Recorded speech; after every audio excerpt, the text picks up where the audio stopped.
जब कर्ण ने किया था महादेव के दो शक्तियों का प्रयोग प्राचीन भारत की वीरता और शौर्य की गाथाओं से भरा हुआ एक काल, जहां देवता और असुर एक दूसरे की शक्ति को पलटने के लिए हर संभव प्रयास कर रहे थे।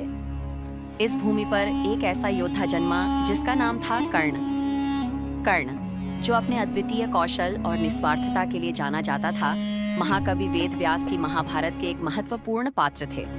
कर्ण का जीवन संघर्ष और बलिदान से भरा हुआ था। जब कर्ण ने पांडवों के साथ युद्ध में शामिल होने का निश्चय किया, तब उसके मन में एक गहरी दुविधा थी।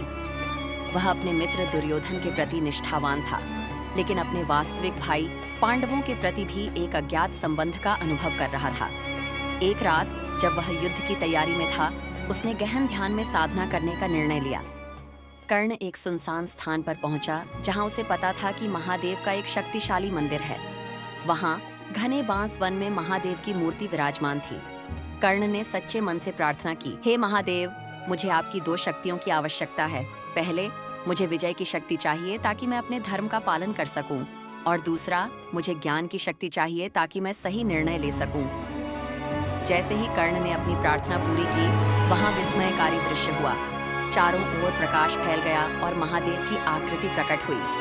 महादेव ने कहा, कर्ण, तुम्हारी निष्ठा और साहस के लिए मैं तुम्हें दो शक्तियां प्रदान करता हूँ। परंतु याद रखो, विजयी होना एक बात है, लेकिन सही तरीकों से विजय प्राप्त करना बहुत अधिक महत्वपूर्ण है। कर्ण ने दोनों शक्तियों को ग्रहण किया। पहले, विजयी शक्ति ने उसे अद्वितीय युद्ध कौशल दिया, जिसे उसने तुरंत विकसित किया।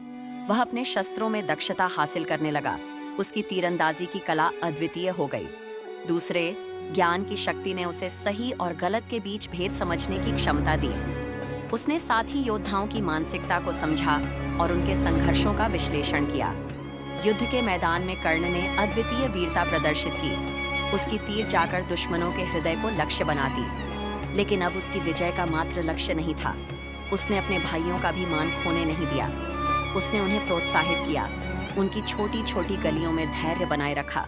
जैसे जैसे युद्ध आगे बढ़ा, कर्ण ने अपनी शक्तियों का सही उपयोग करते हुए न केवल युद्ध में विजय प्राप्त की, बल्कि उसने अपने शत्रुओं के प्रति भी करुणा दिखाई। उसने देखा कि युद्ध केवल शारीरिक शक्ति का प्रयोग नहीं है, बल्कि मन और आत्मा की लड़ाई भी है। इस प्रकार कर्ण ने महादेव की दी हुई शक्तियों का बुद्धिमानी से उपयोग करते हुए युद्ध की दिशा बदल दी। इस युद्ध के बाद कर्ण को समझ में आया कि असली विजय तब प्राप्त होती है जब वह अपने आत्म मर्म को समझता है और अपनी शक्ति का समर्पण सही दिशा में करता है। महादेव की शक्तियों का प्रयोग करके कर्ण ने न केवल एक योद्धा के रूप में, बल्कि एक महान नेता के रूप में अपनी पहचान बनाई, जिसने धर्म और निष्ठा का मार्ग चुना।